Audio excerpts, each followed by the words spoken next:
Ben, on vous disait la semaine dernière, c'est ici que vous avez appris que Cloud Dancer était la couleur Pantone de l'année. Mais savez-vous quel est le mot de l'année tel que choisi par le Oxford Dictionary? Eh bien, c'est un terme, c'est le rage bait. Je ne sais pas si vous êtes au courant de cette affaire-là.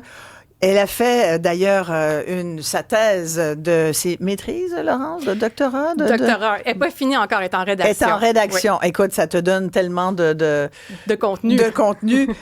Laurence Grondin-Robillard, mon invitée, professeure associée à l'École des médias de l'UQAM, spécialiste des tendances sur les médias numériques. Et là, le fameux rage bait, là, tu me disais en rentrant, ben, c'est moins pire que le brain rot de l'année dernière. C'est vrai que c'était le mot, l'année dernière, c'était brain rot. Ça veut dire pourrissement cérébral. Ça, je ne sais pas si c'est pire ou moins pire que vacuité intellectuelle. Qu'est-ce que t'en penses, Fred? Ben, dans les deux cas, c'est ce qui arrive quand on passe trop de temps là, sur notre téléphone, sans trop se questionner, à consommer sans fin. Puis je veux aussi traduire rage bait pour les gens. Mais moi, je dirais appât à rage. Oui. Pour les gens qui nous écoutent, là, pour les fiers francophones, c'est quand on met un peu notre ligne à l'eau là, pour fâcher les gens sur Internet. C'est ça. Comment t'appelles ça, toi, Laurence? Toi qui es la spécialiste. La colère ou appât à rage. Ouais. Je suis d'accord, mais j'aime bien utiliser rage bait aussi comme anglicisme. Oui, c'est ça. Donc, et d'où ça vient, ce choix du mot de l'année? Là, c'est vraiment le mot qui a circulé le plus? Comment t'expliques ce choix? Donc, Oxford Dictionary, ce qu'il fait, c'est qu'il va analyser un grand corpus de textes qui ont été émis au courant de l'année et il va en retirer des mots. Ils vont faire une sélection d'une 50aine de mots qu'ils vont analyser pour ensuite réduire la liste et il va offrir au public de voter pour les mots restants.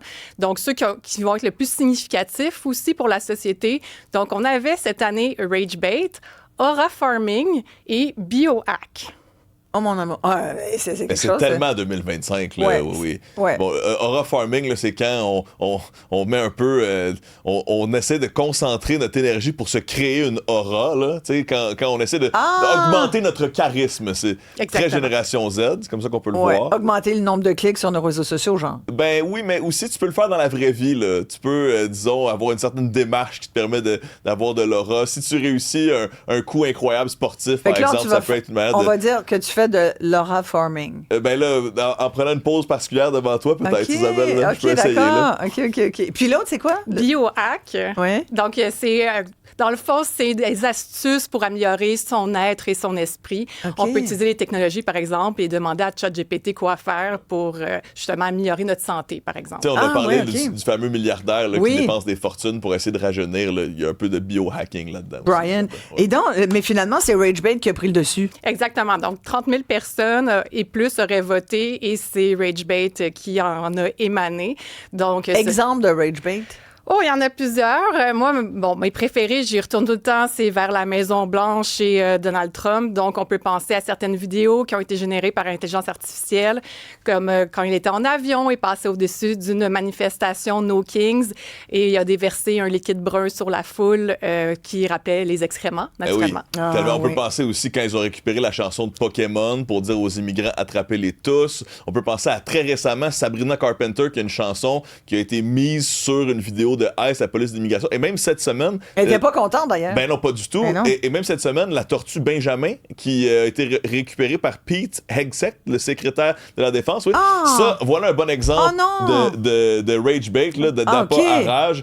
Oui, ça nous fâche. Le secrétaire de la Défense qui utilise un livre pour enfants pour dire que Franklin, la tortue, s'attaque aux narcotrafiquants. On y voit la tortue en train de tirer avec un bazooka là, alors qu'on sait que c'est présentement quelque chose d'assez controversé, le fait que l'administration américaine, il y a des gens qui remettent en question la balance des pouvoirs là-dessus. Là. Et donc, eux se disent, nous, on va jusqu'au bout. Puis c'est un mème qui fait un peu dévier la conversation aussi. Là, exactement. Et on peut aussi avoir des exemples un peu plus de chez nous. On peut penser à Hélène Boudreau ce printemps qui a publié une vidéo où elle faisait comme si elle allaitait l'enfant de son ami.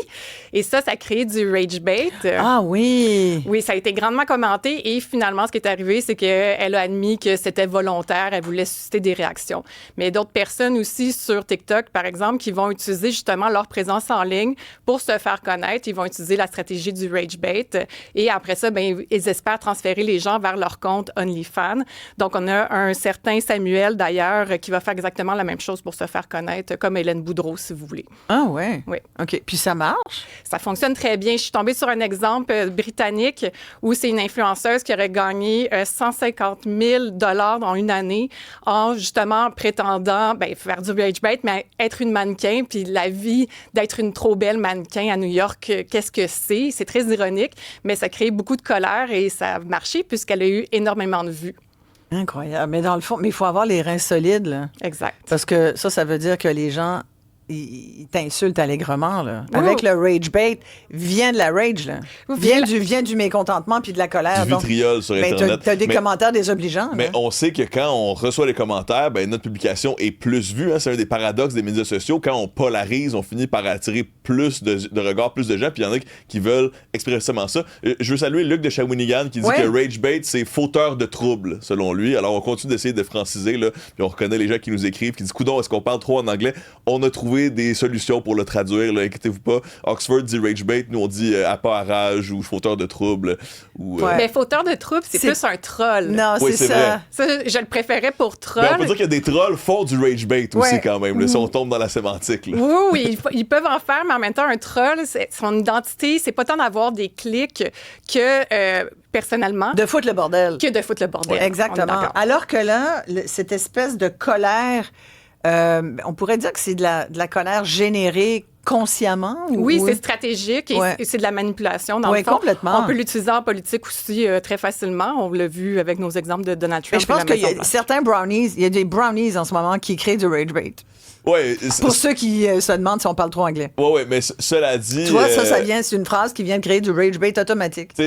Si quelqu'un décidait de dire « j'adore les brownies et c'est une bonne idée », là, peut-être que ça pourrait devenir du rage bait. Mais c'est quand c'est vraiment fait de manière transparente. Pour pas rire. Pourquoi tu t'en retiens? Tu peux rire. Pas, on est vendredi.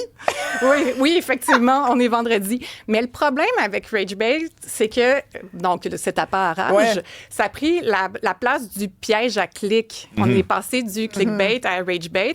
Et ce qui était avant des titres sensationnalistes pour attirer les clics, « Oh non, vous ne devinerez jamais qu'est-ce que cette célébrité a fait. » Bien, ça s'est transformé à « Voici ce que cette célébrité a fait. » Et c'est vraiment comme enrageant. C'est vrai, c'est ça. Ah oui, OK. Et on va lire parce qu'on veut voir. Fait que donc, là-dedans, on est aussi complice. Ou plutôt, on est très à l'affût de le client recherche ça. On est très à l'affût, mais en même temps, c'est les médias sociaux qui nous proposent davantage ça parce qu'il y a davantage d'engagement sous les publications de type apparage.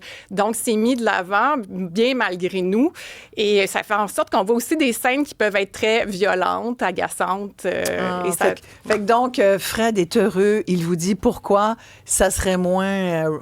ça, je sais pas, ça serait moins hot, c'est ça? Pourtant, moi, j'irais lire ça. C'est vraiment parce que c'est populaire maintenant, parce que je voyais des recherches Google. Dès 2009, on parlait de rage bait. En 2024 aussi, ça augmentait beaucoup, ce mot-là. Sauf que c'est le mot de l'année 2025. C'est le mot de l'année, vraiment. Mais à la base, c'était pas utilisé pour ça.